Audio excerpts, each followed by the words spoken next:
Assalamualaikum warahmatullahi wabarakatuh. Salam sejahtera untuk kita semua. Om Swastu, Namo Buddhaya, salam kebajikan.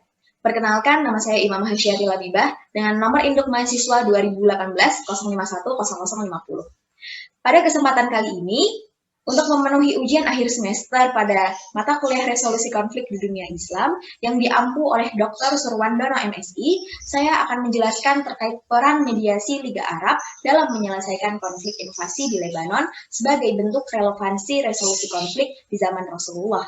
Saya akan membahas terkait sejarah bagaimana munculnya konflik invasi di Lebanon. Sebelum membahas terkait sejarah munculnya konflik invasi di Lebanon, saya akan menjelaskan pengertian awal dari invasi. Invasi sendiri menurut KBBI merupakan hal atau perbuatan memasuki wilayah negara lain dengan mengarahkan angkatan bersenjata dengan maksud menyerang atau menguasai negara tersebut, atau bisa disebut penyerbuan ke dalam wilayah negara lain dengan melibatkan persenjataan. Konflik invasi Lebanon ini pertama kali terjadi dengan Israel sejak Lebanon merdeka. Kemerdekaan Israel pada Perang 5 Juni 1967 ini berhasil menduduki berbagai wilayah seperti tepi barat, jalur Gaza, semenanjung Sinai Mesir, daratan tinggi Golan, Suriah, dan perladangan Sheba, Lebanon merupakan awal mula pelanggaran Israel terhadap Lebanon. Lebanon sebagai negara yang menampung para pengungsi Palestina menjadi sasaran Israel untuk melancarkan serangan ke Beirut. Selain itu, Israel juga melancarkan operasi untuk memberantas PLO, Palestina Liberation Organization, yang didirikan di Zordania pada 2 Juni 1964, namun kemudian berpindah dan berkembang di Lebanon pasca diusirnya LPO dari Yordania oleh pemerintahnya sendiri karena ancaman serangan militer Israel. Disinilah Israel terus menginvasi Lebanon dengan alasan rakyat Palestina dan PLO masih berada dalam perlindungan pemerintahan Lebanon dan Hizbullah. Hal ini semakin membuat Israel geram saat Lebanon Selatan yang merupakan daerah perbatasan antara Lebanon dengan Israel menjadi markas dari tempat milisi-milisi Palestina dan Hizbullah, yang mana merupakan markas besar milisi Lebanon yang membuat Israel semakin tidak nyaman sehingga mulai melancarkan operasi-operasi serangan ke Hizbullah. Pada tahun 1993, Israel melancarkan operasi akuntabilitas, yaitu serangan udara, artileri, dan serangan laut selama 1 minggu. Dilanjutkan oleh serangan operasi Anggur Kemurkaan pada tahun 1996 yang merupakan aksi militer yang berlangsung selama 17 hari.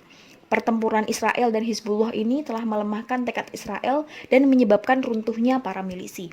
Pada tahun 2000, tentara Israel akhirnya memutuskan untuk mundur tanpa syarat dari Lebanon menuju wilayah perbatasan yang telah ditunjuk secara langsung oleh PBB. Namun ternyata Israel belum juga menyerah dan kembali melakukan serangan perang di tahun 2006. Di bab kedua ini, saya akan menjelaskan terkait terjadinya perang proksi di Lebanon. Perang Lebanon-Israel yang terjadi di tahun 2006 ini merupakan perang proksi antara Lebanon yang dimotori oleh Iran, sedangkan Israel dimotori langsung oleh Amerika Serikat. Adanya kepentingan kedua negara adidaya, yaitu Amerika Serikat dan Israel ini, membuat perang ini semakin menjadi. Iran yang saat ini menjadi kekuatan terbesar di Timur Tengah semakin memperkuat sistem militer dan ekonominya menggunakan Lebanon sebagai penghancur Israel yang mana merupakan alat dari Amerika Serikat. Akibat keterlibatan Iran dalam perang proksi ini, Amerika Serikat semakin geram karena hal itu dianggap akan merugikan kepentingan dan eksistensi Amerika Serikat di Timur Tengah. Perang proksi ini merupakan serangkaian tindakan militer yang menyebabkan bentrokan terus-menerus di kawasan Lebanon Selatan dan Israel Utara, sehingga melibatkan sayap bersenjata Hizbullah dengan Angkatan Pertahanan Israel, Israel Defense Force of IDF.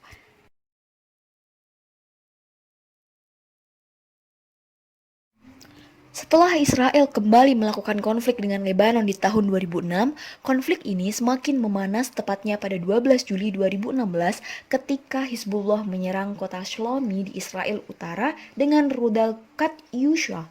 Kemudian pasukan Hizbullah menyusup ke wilayah Israel. Dalam serangan tersebut, 3 pasukan Israel terbunuh, 2 luka-luka, serta 2 diculik.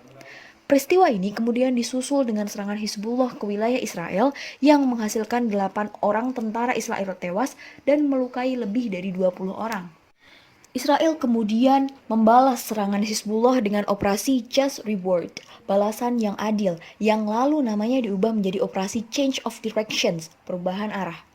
Serangan balasan ini kemudian meliputi tembakan roket yang ditujukan ke arah Lebanon dan pengeboman oleh Angkatan Udara Israel, blokade udara, dan laut serta beberapa serangan kecil ke dalam wilayah Lebanon Selatan oleh tentara darat IDF. Bagi Hizbullah, penawaran ini sebenarnya dimaksudkan sebagai alat diplomasi untuk melakukan pertukaran tawanan guna membebaskan warga Lebanon dan Palestina yang ditahan Israel. Namun apa yang selanjutnya terjadi benar-benar di luar dugaan Hizbullah. Israel ternyata membalas dengan mengarahkan kekuatan militer menyerang Lebanon secara bertubi-tubi. Bahkan Lebanon telah mengajak ajakan damai dan tetap Israel menolak berkompromi dan memilih melancarkan serangan ke sejumlah kamp milik Fatah dan Hamas.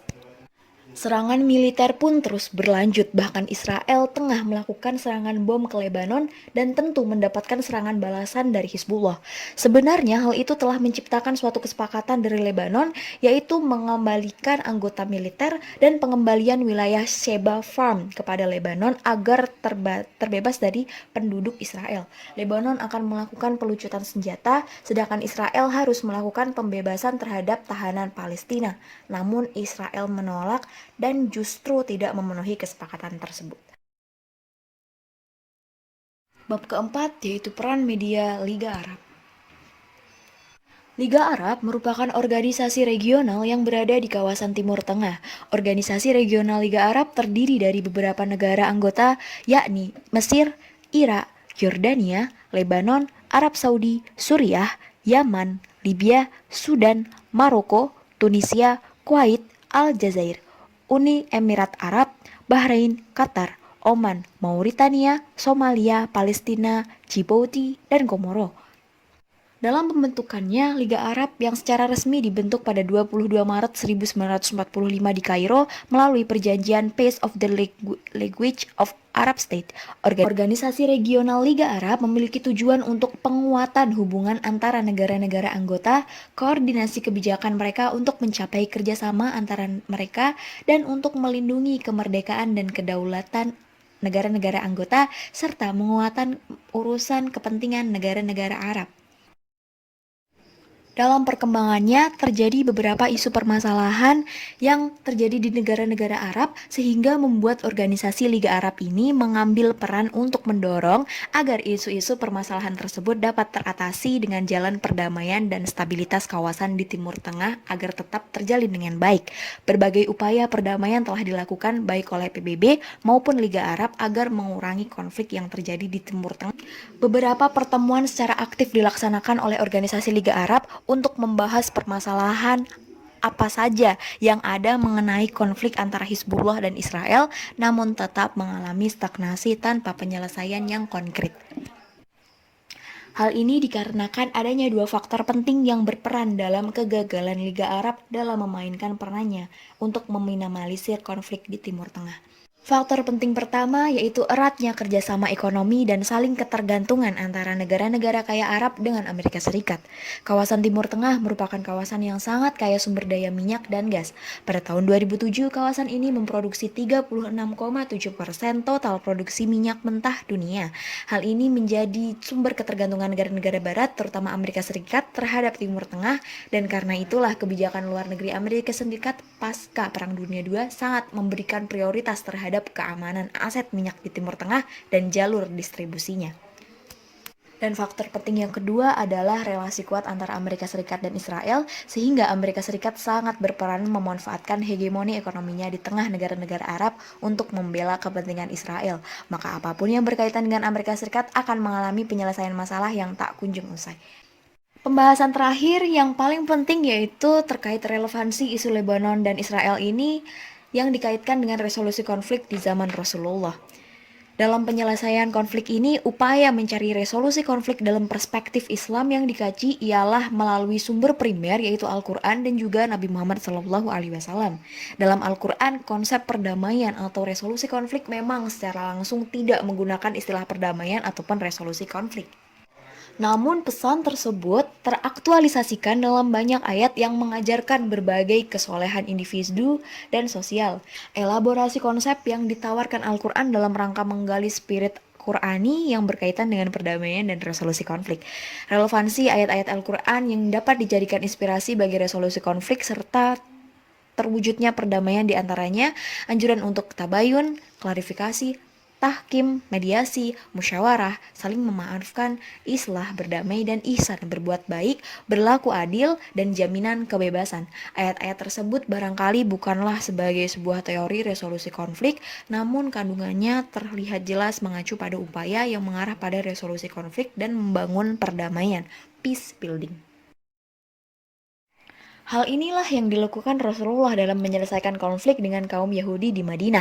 Resolusi konflik yang beliau tawarkan berhasil menciptakan Piagam Madinah berupa dokumen yang disusun langsung oleh Nabi Muhammad SAW, di mana merupakan suatu perjanjian formal antara umat Muslim dengan semua suku-suku dan kaum-kaum penting di Yatsrib pada tahun 622 Masehi.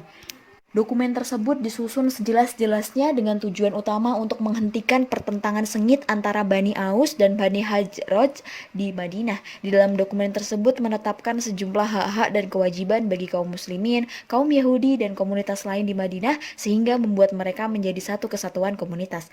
Disinilah pentingnya peran Rasulullah sebagai pihak ketiga sebagai penyelesai konflik.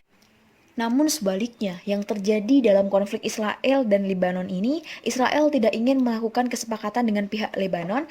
Hal ini dilihat dari awal mula dimulainya perjanjian di mana Lebanon ingin memulai kesepakatan dengan melakukan pertukaran tawanan dengan Israel. Namun hal tersebut justru tidak diindahkan oleh Israel. Selain itu, Israel yang melakukan invasi wilayah dengan Lebanon secara paksa dengan meluncurkan senjata semakin menjadikan konflik Lebanon-Israel memanas. Selain itu, peran Liga Arab yang seharusnya menjadi peran pendamai justru tidak memberikan solusi, bahkan condong membiarkan konflik ini berlanjut akibat kepentingan nasionalnya yang berhubungan dengan Amerika Serikat. Sungguh disayangkan, wilayah Timur Tengah yang seharusnya bisa menjadi negara-negara damai dengan